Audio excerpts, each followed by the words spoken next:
नमस्कार। आप सभी का मेरे YouTube चैनल इनर अवेकनिंग ज्ञान गंगा में हार्दिक स्वागत है। मैं डॉक्टर इंदुबाला सोनी आज आपको लेकर चलती हूँ इनर जर्नी अंतर यात्रा में। साथियों, आज हम इस पड़ाव पर बात करेंगे ध्यान के बारे में, मेडिटेशन के बारे में कि आखिर ये ध्यान है क्या। ध्यान सबसे बड़ा अभियान है जिस पर पता है मनुष्य का मन निकल सकता है जब हम कुछ भी नहीं कर रहे हों, न शरीर से न मन से, किसी भी तल पर नहीं, जब समस्त क्रियाएं शून्य हो, तो यह है ध्यान। यह है तुम्हारा होना, परिपूर्ण विश्राम में होना। देखिए, ध्यान कर्म के बिल्कुल विपरीत नहीं है। ऐसा नहीं है कि तुम्हें जीवन को छोड़कर भाग जाना है। ध्यान तो तुम्हें एक नए ढंग से जीने की शिक्षा देता है। ध्यान करने से तुम्हारा जीवन गतिमान रहता है, पहले से अधिक प्रगाढ़ता से, अधिक आनंद से, अधिक स्पष्टता से, अधिक अंतर्दृष्टि और अधिक सृजनात्मकता से। फिर भी तुम सब में निर्लिप्त होते हो, पर्वत शिखर पर खड़े निरीक्षणकर्ता की भांति, नीचे चारों ओर जो हो रहा है उसे मात्र और मात्र देखते हुए। तब तुम कर्ता नहीं होते, तुम दृष्टा होते हो। यह ध्यान का पूरा रहस्य है कि तुम दृष्टा साक्षी हो जाते हो। कर्म अपने तल पर बिल्कुल जारी रहते हैं, इसमें कोई समस्या नहीं आती। तुम्हारा दृष्टा भाव, तुम्हारा होश अखंडित बना ही रहता है। ध्यान का अंतरतम और सार तत्व है यह सीखना कि साक्षी कैसे हो। साक्षी होना ध्यान है। तुम क्या देखते हो यह बात बिल्कुल नहीं है, किसी वस्तु की बात नहीं है। देखने की गुणवत्ता, होशपूर्ण और सजग होने की गुणवत्ता, यह है ध्यान। ध्यान का अर्थ है होश। तुम जो कुछ भी होश पूर्वक करते हो, पता है वह ध्यान है। चलना ध्यान हो सकता है यदि तुम होश पूर्वक चलो। बैठना ध्यान हो सकता है यदि तुम होश पूर्वक बैठ सको।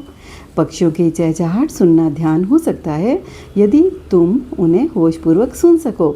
सारी बात यह है कि तुम सोए सोए मत रहो, फिर जो भी होगा वह ध्यान होगा। अब ये होश में कैसे रहा जाए, इसे हम जानेंगे। देखिए, होश में रहने का पहला चरण है अपने शरीर के प्रति पूर्ण रूप से होश में आ जाना।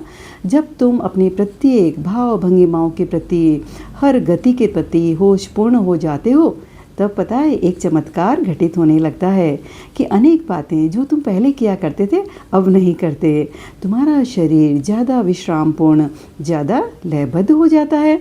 तुम्हारे पूरे शरीर में एक गहन शांति फैल जाती है और एक सूक्ष्म संगीत फैल जाता है। होश में रहने का दूसरा चरण पता है क्या है? अपने विचारों के प्रति होशपूर्ण होना। विचार देखिए शरीर से ज़्यादा सूक्ष्म है। जब तुम अपने विचारों के प्रति जागोगे तब तुम आश्चर्यचकित हो जाओगे कि तुम्हारे भीतर पता है क्या क्या चल रहा है, और तुम जानोगे कि भीतर एक पागल मन बैठा हुआ है। चूँकि हम होशपूर्ण नहीं होते, इसलिए यह पागलपन अंतर्धारा हमारे भीतर चलती ही रहती है और यह प्रभावित करती है जो कुछ भी तुम करते हो उसे, और जो कुछ भी तुम नहीं करते उसे भी। सब कुछ प्रभावित होता है और इन सब का जोड़ ही फिर हमारा जीवन बनता है। इसलिए इस भीतर के पागल व्यक्ति को तो अब बदलना ही होगा। जब हम होशपूर्ण रहने लगते हैं तो पता है क्या होता है, धीरे धीरे यह पागलपन जो है वह विसर्जित होने लगता है और धीरे धीरे हमारे विचार एक लयबद्धता ग्रहण करने लगते हैं। उनकी एक सुसंगतता प्रकट होने लगती है और फिर एक गहन शांति उतरने लगती है। जब हमारा शरीर और मन शांतिपूर्ण और लयबद्ध हो जाता है तो पहली बार हमें भीतर सुख चैन महसूस होने लगता है। होश में रहने के लिए देखिए तीसरा चरण है अपनी अनुभूतियों और भाव भंगिमाओं के प्रति होशपूर्ण होना, यानी अपने भावों के प्रति होशपूर्ण होना। यह और भी सूक्ष्मतम तल है, थोड़ा कठिन है। जब हम अपने विचारों के प्रति होशपूर्ण हो जाते हैं तो केवल यह एक कदम आगे की बात है।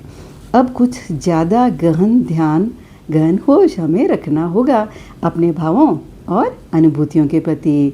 एक बार जब तुम इन तीनों आयामों में होशपूर्ण हो जाते हो, फिर ये पता है तीनों जुड़कर एक घटना बन जाते हैं।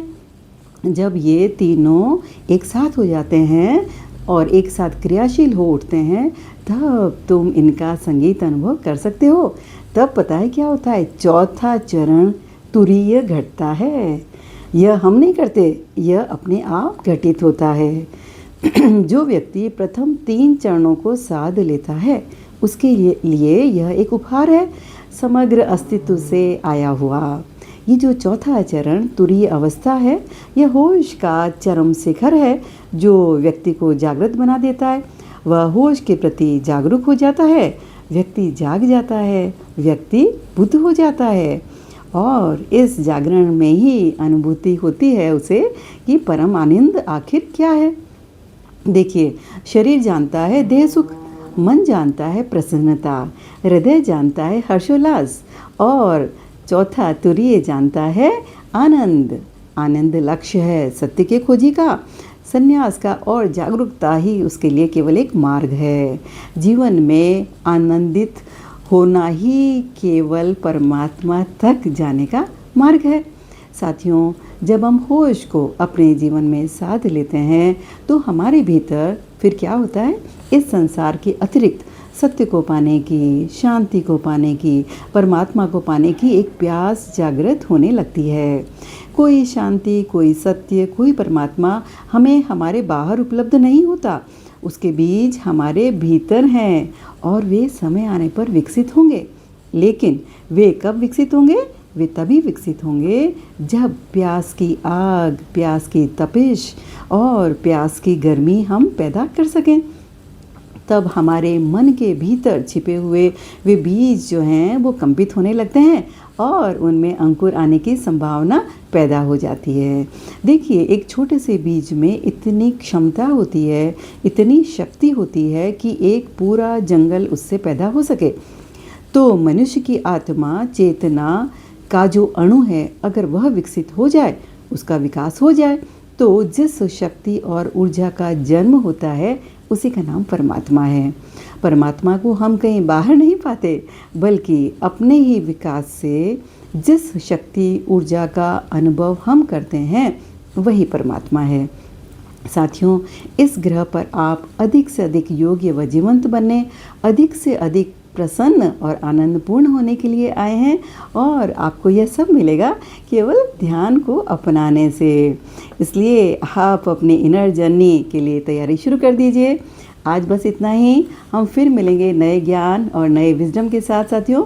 लेकिन जाने से पहले एक प्यार भरा अनुरोध, अगर आपको मेरा यह वीडियो पसंद आया हो तो इसे लाइक और शेयर करें, मेरे चैनल को सब्सक्राइब करें, बेल आइकन को प्रेस कर ऑल पर क्लिक करें, ताकि मेरा लेटेस्ट वीडियो आप तक पहुंच सके।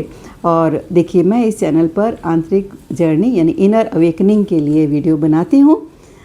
धन्यवाद।